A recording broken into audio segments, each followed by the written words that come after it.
Bacalek Dapil Bojongsari, Sawangan dan Cipayung BCS Andini Nur Untari dan Bacalek Dapil Tapos Cilodong, Luciana SH, turut menghadiri pendidikan politik dan pelantikan para pengurus anak cabang dan ranting Partai Demokrat Kota Depok.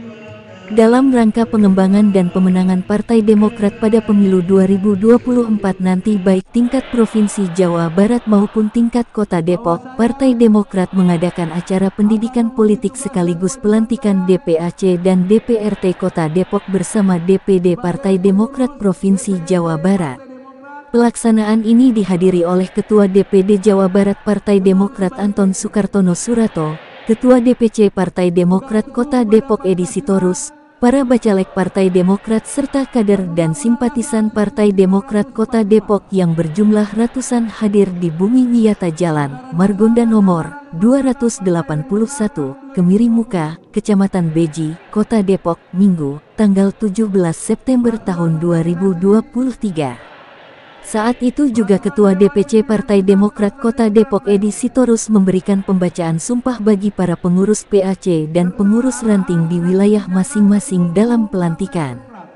Saat acara tersebut, awak media thebestnews.tv menemui salah satu bacalek dari Dapil Tapos, Cilodong, Luciana SH. Mengenai optimisme untuk terus maju menjadi anggota legislatif Kota Depok dengan menjalan program untuk warga Tapos Cilodong diantaranya, pemberian bantuan hukum gratis, bantuan kesehatan dan masuk rumah sakit gratis, pembuatan akte kelahiran dan kematian gratis, program pembuatan kartu KIA, sudah direalisasikan pada warga Tapos Cilodong, serunya. Dalam kesempatan yang sama hadir pula bacalek dari Dapil Bojongsari, Cipayung, Sawangan, Andini Nur Untari, dengan memeriahkan acara tersebut sekaligus memberikan tanggapannya kepada awak media. Adapun misi visinya terkait pendidikan, kesehatan, sekaligus meningkatkan UMKM bagi kesejahteraan masyarakat terutama wilayah BCS. Agus Kabiro Depok The Best News TV mengabarkan. Memenangkan pertarungan. Pak Anton Ketua, saya punya target itu 8 kursi. Mudah-mudahan tercapai dengan satu semangat. Kondisi kebetulan saya lihat caleg kita di DPRD juga cukup bagus, DPR RI juga cukup bagus, DPRD Provinsi juga cukup bagus. Kita kepada DPRD Provinsi, DPRD Provinsi, DPRD RI, DPRD Kota, ayo kita sama-sama satukan langkah. Saya berharap ada koordinasi. Saya serahkan Panji Partai Demokrat kepada PAC untuk dikibarkan. Siap, saya terima.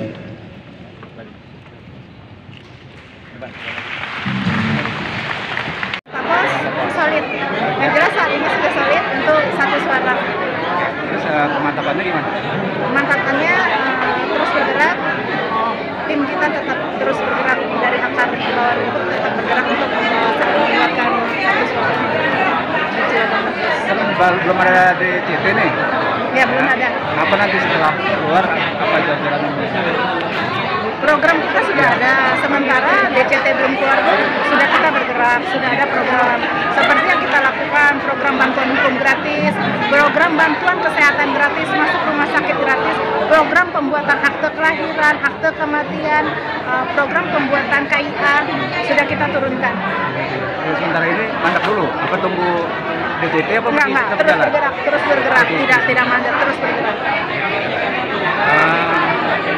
Berapa sih target? Target suara atau ya, target suara berapa? Target suara 7.000 untuk bisa masuk. Kira-kira kansnya gitu? Kansnya besar. Optimis apa optimis atau gimana, Bu? Harus optimis, karena ketika kita berjuang harus optimis, baru kita semangat untuk berjuang. Ya, maaf. Siap. Kadang mereka sudah skeptis, Bu. Iya. Politik, yang ada janji doang, yang ada begitu dipilih ditinggal dan sebagainya. Seperti apa, Bu? Buat meyakinkan mereka? Meyakinkan, sebenarnya gini, itu kembali lagi Pak kepada personal. Tapi kalau menurut saya gini, kalau mau wilayah, suatu wilayah, contoh saya di Cipayung deh. Saya juga melihat kondisi Cipayung juga mungkin masih belum ada perubahan yang masih seperti itu. Tapi kalau menurut saya begini, kalau kita mau berubah Pak wilayah kita, terus kalau kita nggak bisa memilih salah satu wilayah calon dari wilayah kita, mau apa yang mau kita harapkan untuk wilayah kita perubahannya. Sedangkan kita sendiri nggak mau bersuara gitu loh Pak. Dengan tidak memilih atau golput itu kan sama aja tidak mau memberikan perubahan sebenarnya. Jadi gimana mau menuntut perubahan tapi dari sisi individunya tidak mau membantu untuk perubahan itu sendiri.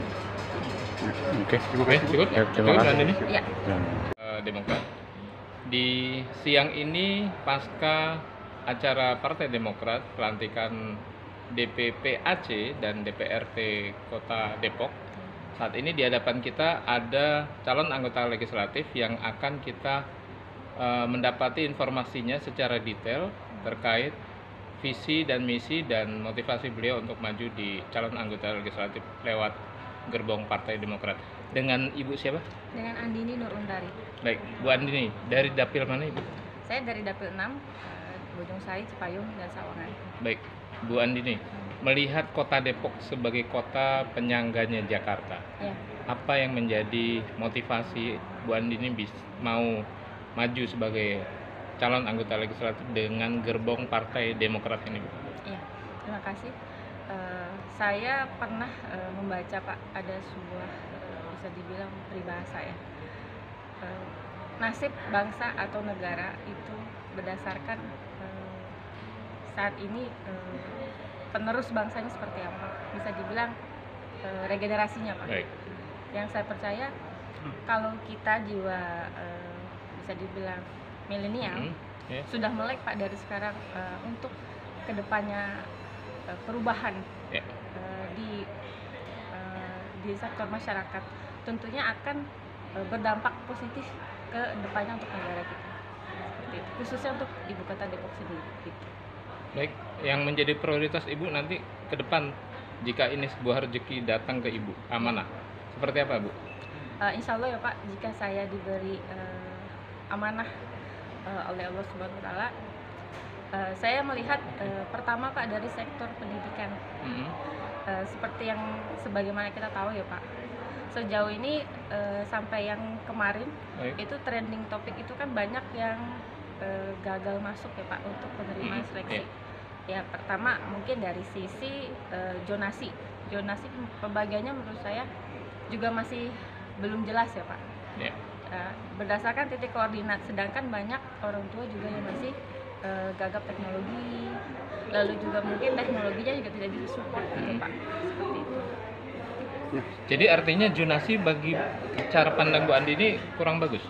Bagus, tapi harus dilengkapi juga fasilitasnya Pak. Ya sebagai kita ketahui kan sekolah juga belum banyak ya Pak. Di setiap kecamatan juga belum tentu ada seperti itu.